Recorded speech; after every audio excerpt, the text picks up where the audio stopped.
আমাদের দেশে ইদানিং কিছু কিছু আলেমের ব্যাপারে শুনি যে তাদেরকে জাদু করা হয়েছে, তবে অসম্ভব কিছু না, আমি এটা বিশ্বাস করছি।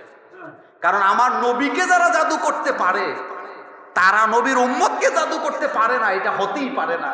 আমার নবীকে যদি জাদু করতে পারে তাহলে আমরা তো সাধারণ মানুষ, আমাদের উপরে জাদুর আসর পড়তে। কালো জাদু, কি জাদু? অনেক আলেম অসুস্থ হয় আর তাড়াতাড়ি সুস্থ হয় না, হতে পারে তাদের উপরে জাদুর প্রভাব আছে। আমরা দোয়া করছি, আল্লাহ যে সমস্ত আলেমরা অসুস্থ, আল্লাহ তুমি তাদেরকে সুস্থতা দান করে দাও।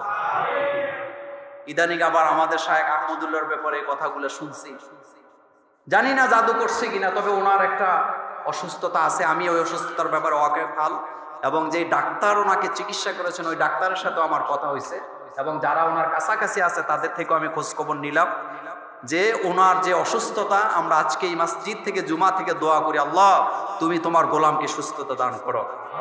শায়েখ আহমদুল্লাহ এমন একজন আলেম যিনি চতুর্দিক থেকে ইসলামের খেদমত করেন, বিশেষ করে দুস্থ মানুষ যেখানেই লোকেরা বিপদে পড়েন এই লোকটা সেখানে যে ঝাঁপায়া পড়ে না।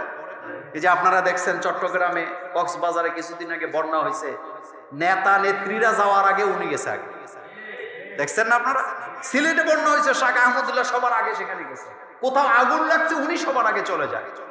এই ধরনের আলেম আমাদের দেশে দরকার আছে না নাই? শায়েখ আহমদুল্লাহর মতো আলেমরা এদেশে প্রমাণ করছে, আলেমরা শুধু দাওয়াত খাওয়ার জন্য দুনিয়াতে আসে নাই, আলেমরা আলেমদের দায়িত্ব পালন করার জন্য, মানুষের কল্যাণের জন্য দুনিয়াতে আসছে। জাদু বলতে একটা জিনিস আছে, এটা অনেকে বুঝে না। জাদু বলতে অনেক জিনিস, এটা বাস্তব কথা। কালো জাদু আছে।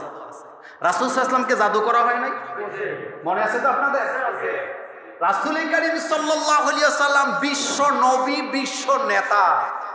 আপনি চিন্তা করতে পারেন, নবীকে জাদু করা হলো, আপনি কি সোজা কথা মনে করেন? আল্লাহ রাব্বুল আলামিন শেফা হিসাবে দুইটা সূরা নাযিল করলেন, সূরাতুল ফালাক, সূরাতুন নাস। বলেন কয়টা সূরা?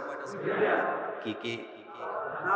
সূরা ফালাক, সূরা নাস। জাদু করলো, জাদু করার জন্য রাসূলের চুল মোবারক তারা চুরি করলো, জাদু করার জন্য রাসূলের নখ মোবারক চুরি করলো। তাহলে বোঝা গেল চুল আর নখ দিয়া জাদু করা যায়। সুতরাং এটাকে হালকাভাবে নিয়েন না।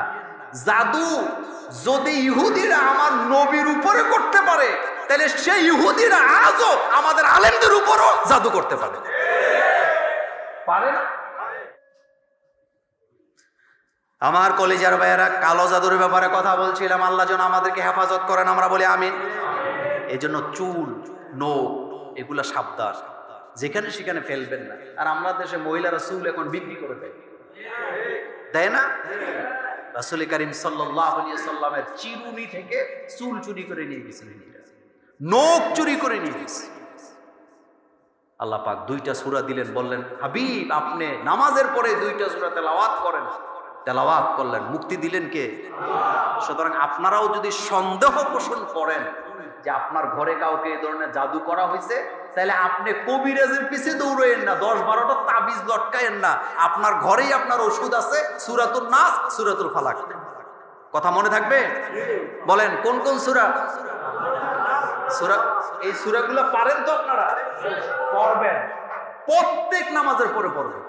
আমরা শুধু মাগরিবের পরে আর ফজরের, কি বলে, ফজরের পরে পড়ি না, সব নামাজের পরে পড়বেন। আল্লাহ আমাদেরকে হেফাজত করুক, আমরা বলি আমিন।